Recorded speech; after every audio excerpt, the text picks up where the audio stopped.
It was the trademark toothpaste smile of the young Bob Monkhouse that greeted early viewers to commercial television. But even Bob Monkhouse munching on a Mars bar did little to persuade audiences that this new medium called advertising was much to sing about. Obviously, in the early years of television, the first decade or maybe even more, commercials had really no skill behind them at all. They were print ads that moved. None of us really knew what we were doing. Why, it's Mr. Monkhouse. You know what I'm here after, don't you? I know, Mr. Monkhouse. I'm after your marvellous Mars bars. 2, please. Mars are marvellous, aren't they, Mr. Monkhouse? Marvellous? They're marvellous with a capital Everyone's happy, everyone's smiling. The product is almost like a drug that just gets everyone just jolly, just even thinking about it. I don't think that shop sold anything else other than Mars bars. I think that's a sign of, you know, of the naivety of early advertising. Advertisers and agencies realised really quickly that the danger of just flogging things to people was that they would turn off. So you had to trick them into liking you. And as I said, that humour probably is the best trick that you can play, because the minute you feel you've amused someone, they're going to like you. By the 1960s, even comedy legends like Tony Hancock were being poached for commercials. Novelist Fay Weldon, then a young copywriter at a leading advertising agency, was sent to work on the Hancock Eggs campaign. Hancock wasn't an obvious choice at all, although nowadays it's, you know, it's nothing, everybody does it. Then they kind of didn't, because of the feeling that advertising was a commercial exercise which was designed to rot the fabric of intelligent society. When I agreed to do an egg commercial, I didn't realise what it involved.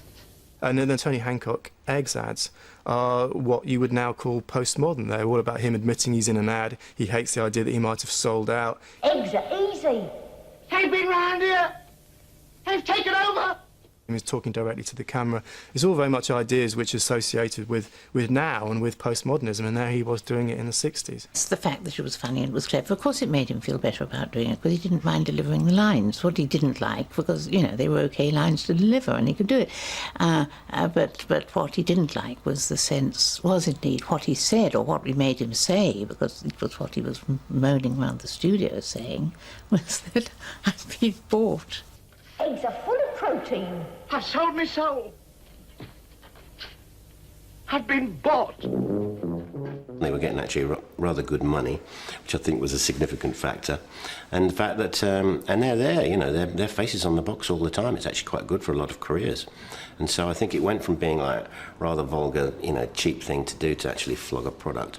But because the nature of the things were not so pompous that they didn't have to, you know, hold the thing up and sell it, that they could be closer to their own personalities, then they were actually all more encouraged to do them. After serving up Hancock, the ad men wasted no time in egging on other sitcom stars. Warren Mitchell as Alf Garnett was a loathsome character on TV, but he was also very funny. I mean, you said, oh, he's terrible. Things he says, oh, but you have to admit he's bloody funny, isn't he? Fish fingers. I'm not a blooming kid. I don't want to play with me dinner. I want a bit of TV's favourite bigot became an unlikely spokesman for fish fingers. Well, where's the bones then, eh? Answer me that. Where's the bones? And because he's bloody funny, then he has got an advantage for us by being well known. But those people represent our fears, if nothing else. Not our ambitions, but we like the release of laughter. You've got a commercial break, and you've actually got to be either funnier or smarter or to get the attention of people than the actual programs that are around it. So in a way you were competing with that, and a lot of the commercials were made then and still are made, are actually reflect either the movies of the time, the drama of the time, you know, the comedy programs of the time. They kind of follow one another, and they both feed off of one another. Mum, I must go. I think my pie's done. Although a disaster in the kitchen, Prunella Scales' hazard-prone housewife in the BBC sitcom Marriage Lines was a hit with audiences. What is it? It was a recipe the ad men couldn't ignore, and Oxo's Katie and Philip became their kitchen sink comedy. Oxo. It's hard to know whether the chicken preceded the egg, isn't it, in these things? But I would have thought, for instance, Katie had a lot in common with programmes that came along subsequently, like Marriage Lines. Oh, hello, darling. Hello, darling. Had a nice day. You can often see the kind of behaviour, the kind of language, the kind of reactions And as advertising became more and more part of the culture, the popular culture, it was quite a common thing to cross-refer. Katie actually started as little more than a machine for delivering recipes. That's what she was. She was like a TV cookbook. It's me again, Katie. Philip, he's my husband, thinks my cooking's pretty good. And then it just grew, and I think what was great about that was if you watch it, it evolves. It evolves into a sort of a sitcom. What's the matter? Oh, nothing at all. You've come home in a charming mood. And of course humour, a bit of repartee between them, though it's not really what we'd nowadays call repartee, obviously, was a way of kind of giving them a bit of dimension, making them a bit less flat, a bit less salespeople, a bit more slice of life. Come on, what's the matter? Cold meat. Now look, I come home from the office and I'm cold and I'm wet and I'm tired and I'm thoroughly miserable and all you can offer me is cold... Towards the end of the 60s, she's even daring, and it sends a frisson through your spine when you see her doing it, to cast aspersions on Philip's DIY prowess. I do like dining by candlelight. You know, Philip, you should mend the lights more often. And in that, I think, are the kind of embryonic beginnings of the Linda Bellingham OXO lady, because she is much feistier, she's much wittier. Everything all right? Incredible. Absolutely fantastic. Saturday's off from now on, then. If you've got a family with 3 kids and they're growing up and they're picky about their food and all that sort of stuff, that's where the humour's going to come from. So, inevitably, in order to be liked, we used humour. What's that? And when Riffle dissolve, she comes on like a sort of preemptive burst of ack-ack. Yes, it is a surprise. No, I haven't cooked it before. Yes, it is foreign. No, Jason, it's not a hamburger. Yes, Alice and Dolly will love it. No, Nick, no garlic. And Michael. Remember Preston? She's funny, her kids really like her, she's got time for everybody, she knows them really well, she's a little bit sexy. She's got everything going for her, but that's an ideal in just the same way that Katie in her Pinny was an ideal. By the early 70s, the joke was on Katie. With the rise of women's lib, the happy housewife was consigned to the pedal bin of history. But in comedy and advertising, the only thing being liberated was women's clothing. If you look at the humour in those 70s advertising campaigns, they're certainly different, but they're not necessarily any more reflective of feminism. There's a lot more sex in the jokes and the references. You know, this is a time when Benny Hill is one of the most popular primetime TV shows. And you see that in quite a lot of the advertising, like the Dunlop ad, or, dare I mention it, the Supersoft ad.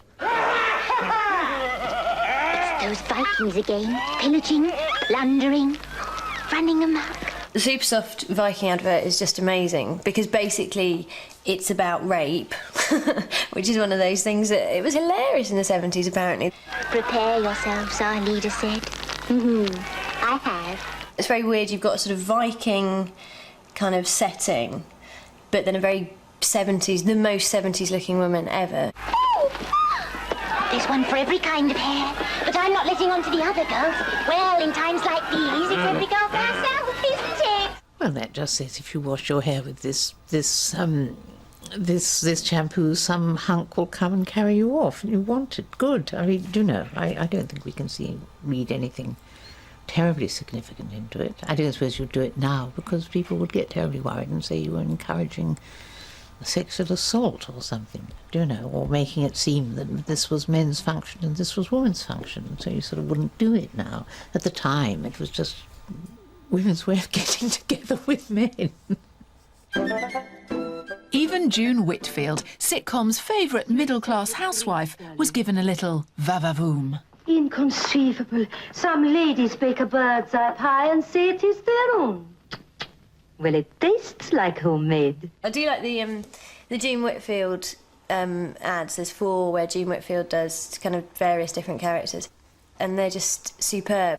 Because you just forget that June Whitfield was a very deeply sexy woman, and she does this temptress, and she is very tempting, I have to say. I would. Is this your own? I'm not just a pretty face. I think the interesting thing for me about them is that little bit of complicity where she's talking to other women out there. If you unpick it even further and unravel it, it's still based on a notion that would have feminist hair curling, which is, you know, basically, woman, it's your job to produce home-cooked fresh food, and if you don't, you're cheating. But don't worry, we won't give you away.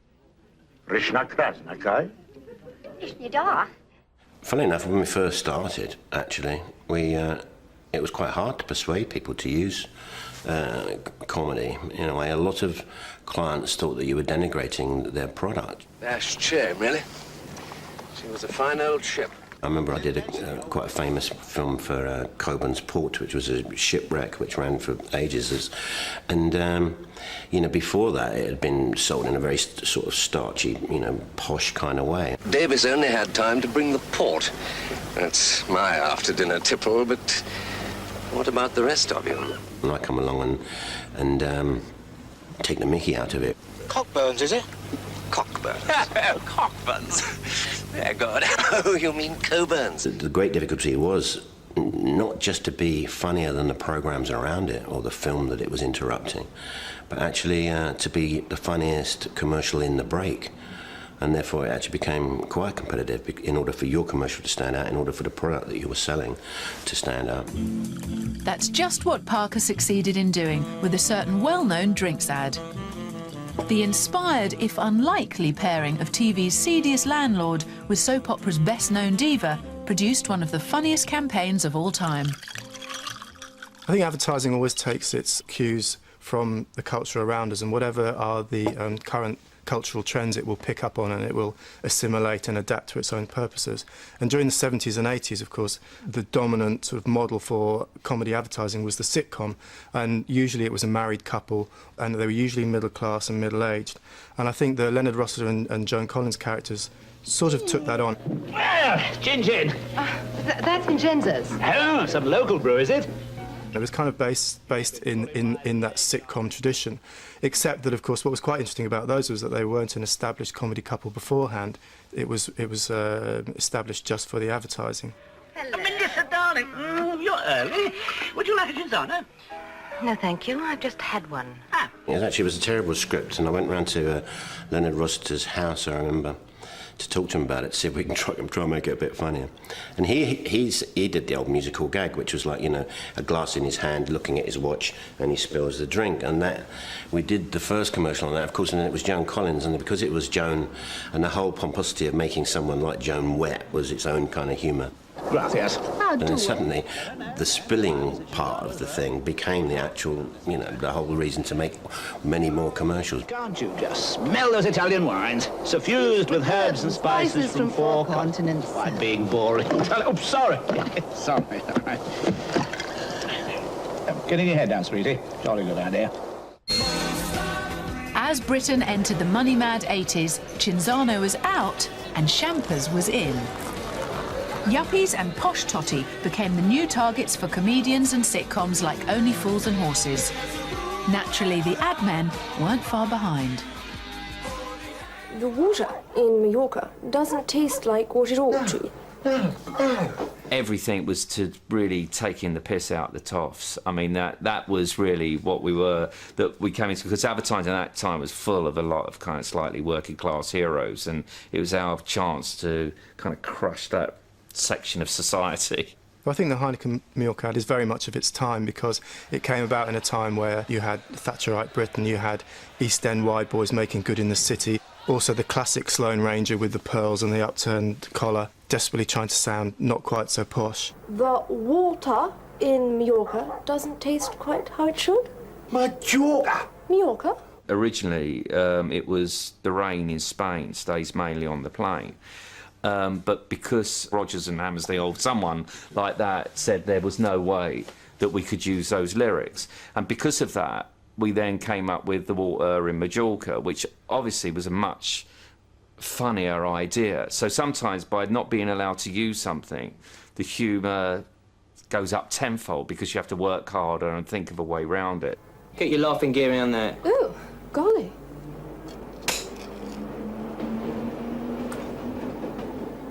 The water in Majorca. What's that? Don't taste like what it oughta. Oh, gosh. TV comedy was also to be refreshed by a new brand of young comic talent. And for the ad men, it was like manna from heaven.